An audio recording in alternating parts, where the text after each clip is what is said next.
Hello GSM বন্ধুরা, সবাই কেমন আছেন? আশা করি অনেক ভালো আছেন আর আপনারা ভালো থাকেন এই প্রত্যাশা আমি সবসময় করে থাকি। বন্ধুরা সবসময় আপনারা আমার কাছে কল ফোন করে থাকেন, কল ফোন করে নানা ধরনের প্রবলেমের কথা বলে থাকেন।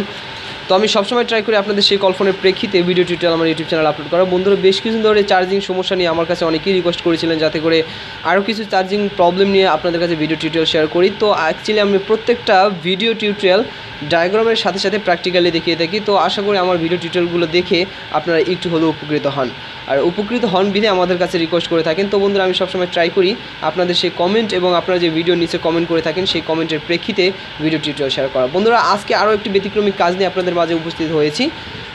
বন্ধুরা আজকে যে কাজটা দেখাবো এটা হচ্ছে চায়না ব্র্যান্ডের একটি সেট দিয়ে আমি দেখাবো। তো এই চায়না ব্র্যান্ডের সেট দিয়ে আমি যেই টেকনিক বা যেই ফলো করে আমি সিস্টেমটা ফলো করে আপনাদের কাজটা দেখাবো, আপনারা একই অ্যালগোরিদমে একই সিস্টেমে আপনারা এই কাজগুলো করে নিতে পারেন অ্যান্ড্রয়েড সেটে বা আদার্স যে সেটগুলো আছে সব সেটের ক্ষেত্রে একই সিস্টেম। সো আমরা এখনই ক্যামেরার পর্দা চলে যাব, সঙ্গে থাকুন। বড় মতো সঙ্গে আছে আমি আল-আমিন সানি, আপনাদের সেই মতো Sunny point YouTube channel presence. Please যারা এখন পর্যন্ত আমার ইউটিউব চ্যানেল সাবস্ক্রাইব করেনি, প্লিজ দ্য সাবস্ক্রাইব বাটন। ওকে বন্ধুরা, সরাসরি ক্যামেরার পর্দা চলে আসলাম। আর এই মুহূর্তে দেখতে পাচ্ছেন একটি চায়না সেট আছে আমার হাতের সামনে।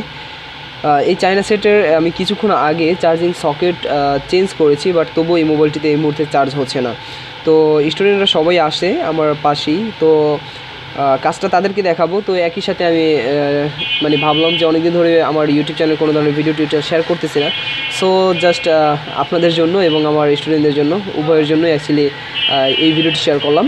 আশা করি এই অ্যালগোরিদম এই সিস্টেমটা যদি আপনারা ফলো করেন তাহলে একই সিস্টেমে আপনারা যে কোনো ধরনের সমস্যা সমাধান করে নিতে পারেন। তো বন্ধুরা আমি প্রথমে একটা চার্জার ঢুকিয়ে দেখাবো যে এই মোবাইলটার এখানে ভোল্টেজ আছে, এখানে পর্যাপ্ত ভোল্টেজ আছে, কিন্তু আমরা চার্জিং সেকশন অথবা ব্যাটারি সেকশনে চার্জ মোটেই পাচ্ছি না।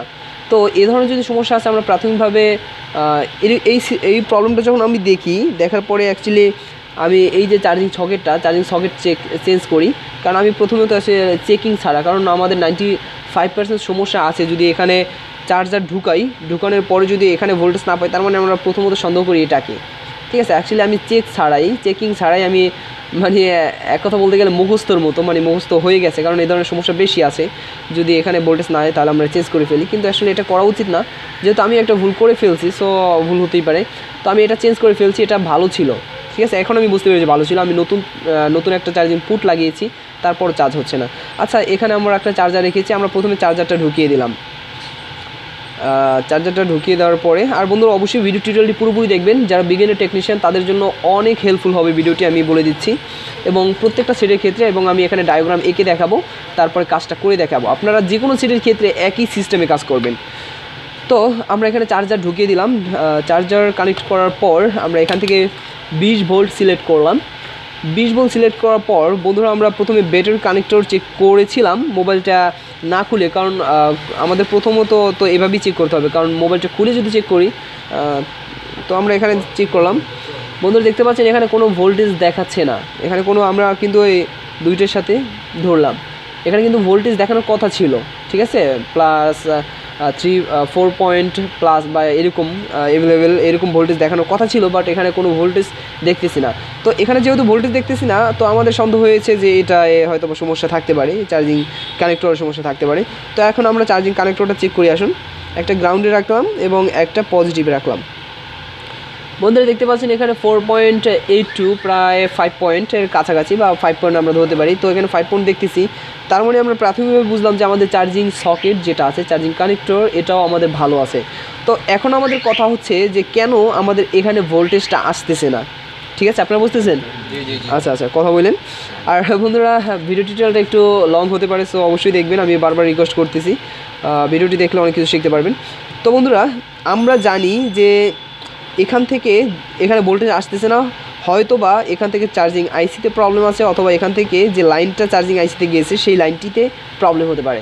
তো আমি একটু প্রথমে ডায়াগ্রামের সাথে আপনাদেরকে পরিচিত করে দিতে চাই। আমি এখানে একটি খাতা নিয়েছি,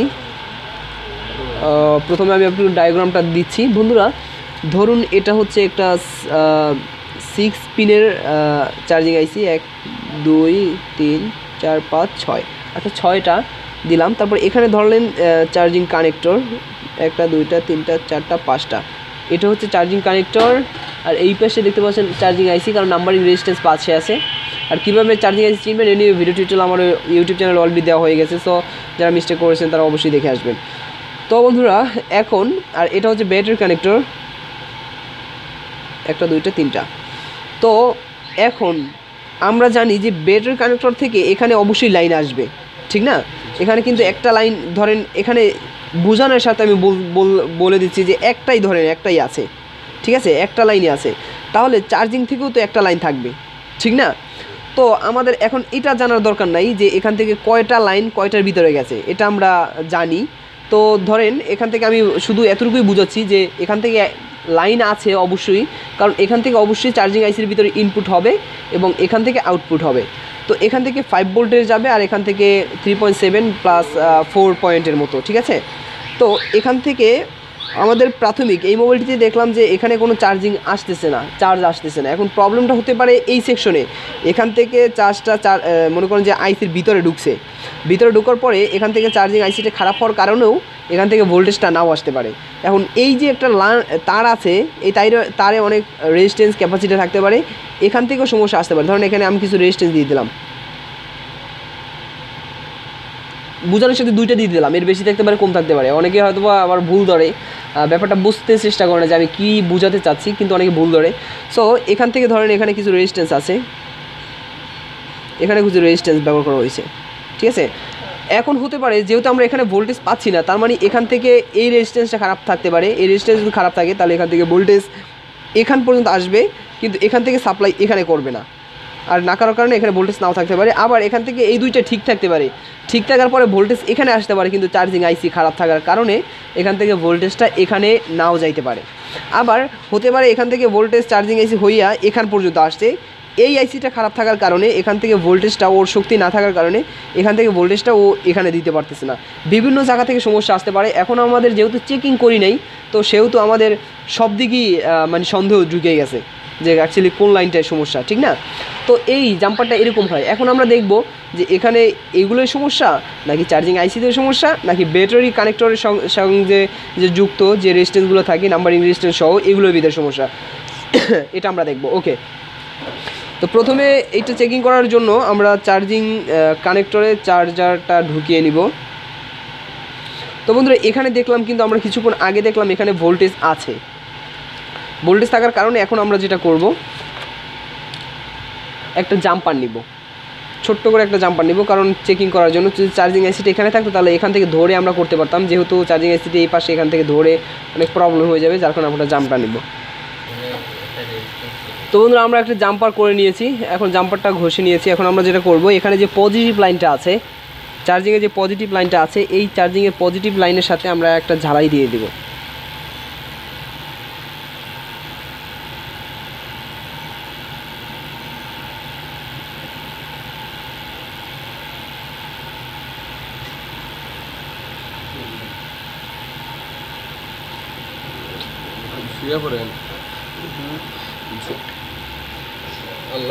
বন্ধুরা এখান থেকে একটা জাম্পার করে দিলাম পজিটিভ থেকে। এখন আমরা দেখব যে এখানে ভোল্টেজ আসছে কিনা, এটাকে লাগিয়ে নিলাম।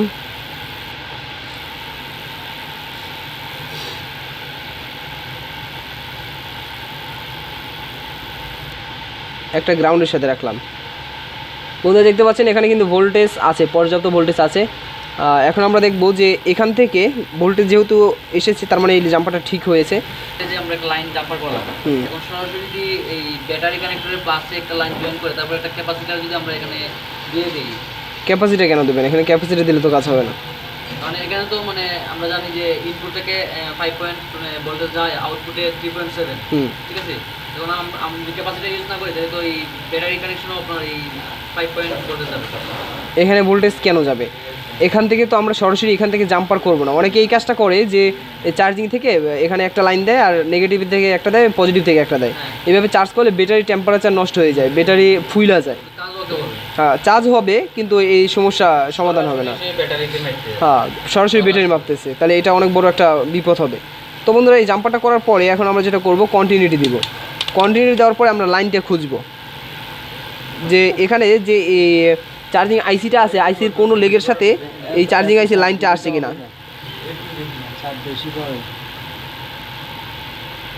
বন্ধুরা দেখতে পাচ্ছেন এখানে যে লেগগুলো, এই লেগের সাথে আমি ভালোভাবে টাচ করতেছি, বাট এখানে কোনো কন্টিনিউটি হয় নাই। ঠিক আছে, আচ্ছা এখন কেন কন্টিনিউটি হলো না আসুন আমরা জানি। বন্ধুরা আমি এইমাত্র যে কাজটা করেছি, এখানে ধরেছি চার্জিংয়ের পজিটিভের সাথে, মানে আমি যে জাম্পারটা নিয়েছি এই জাম্পারটায় ধরেছি। জাম্পারটা ধরার পরে এখন এখান থেকে আমি এই চার্জিং আইসির যে লেগগুলো আছে লেগের সাথে কানেক্ট করেছি, দেখতেছি এখান থেকে কোনো এই লাইনটা এখানে নাই। তার মানে আমরা প্রথম সন্দেহতে আমরা সাকসেস। তো বন্ধুরা এখন আমরা যেটা দেখব যে এখান থেকে আমরা এখানে কোনো ভোল্টেজ পাই কিনা। এখানে চার্জিং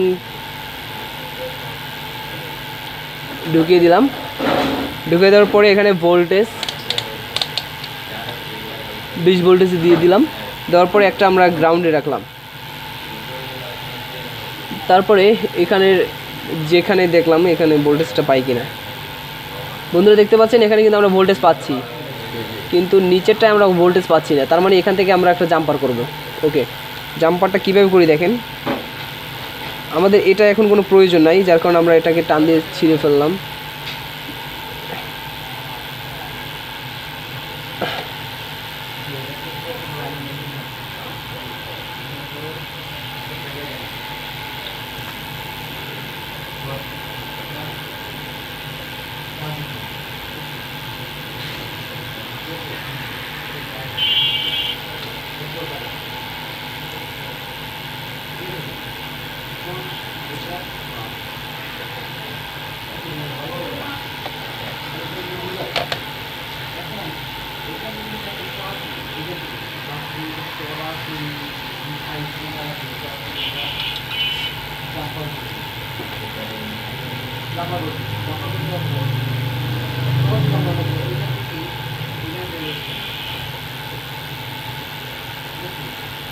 বন্ধুরা দেখতে পাচ্ছেন জাম্পারটা আমি করে দিয়েছি, এই যে দেখতে পাচ্ছেন দুইটা জাম্পার করে দিয়েছি। এখন আমরা দেখি ভোল্টেজটা আমাদের ব্যাটারি কানেক্টর পর্যন্ত ঠিকভাবে আসে কি না।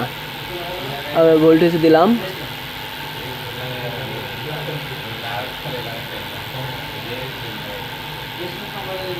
বন্ধুরা দেখতে পাচ্ছেন এখানে আমরা 4.22 পাচ্ছি, তার মানে আমাদের এই প্রবলেমটা সলভ হয়ে গেছে। তো এইভাবে করে আমরা আস্তে আস্তে স্টেপ বাই স্টেপ আগাবো। আমরা যদি দেখতাম এখান থেকে লাইনটা এখানে আছে, তারপর আমরা সন্দেহ করতাম এটাকে, দেখতাম এইটা একইভাবে যে এখান থেকে হতে পারতো, এখান থেকে জাম্পার এই যে রেজিস্ট্যান্সটা ড্যামেজ হয়ে যেতে পারে। তো এখান থেকে আমরা ধরে ব্যাটারি কানেক্টর থেকে ধরে দেখবো যে এখানে কোনো লাইন আছে কিনা। যদি না থাকে তাহলে বুঝতে হবে এই লাইনের সমস্যা, এই লাইনটা এভাবে করে সলভ করে দেবো। তাহলে এভাবে করে যদি আমাদের কাছে কোনো ধরনের প্রবলেম আসে, আশা করি আমরা সলভ করতে পারবো। বন্ধুরা আশা করি ভিডিও টিউটোরিয়ালটি ভালো লেগেছে। যদি ভালো লেগে থাকে, কেমন লেগেছে তাও অবশ্যই আমার এই ভিডিও কমেন্ট বক্সে কমেন্ট করে জানান, এবং পরবর্তী ভিডিও কীভাবে দেখতে চান তাও আমাদের জানাতে পারেন। বন্ধুরা ভালো থাকুন, সুস্থ থাকুন। পরবর্তী ভিডিও দেখার আমন্ত্রণ জানিয়ে আজকে এখানে বিদায় নিচ্ছি। আল্লাহ হাফেজ।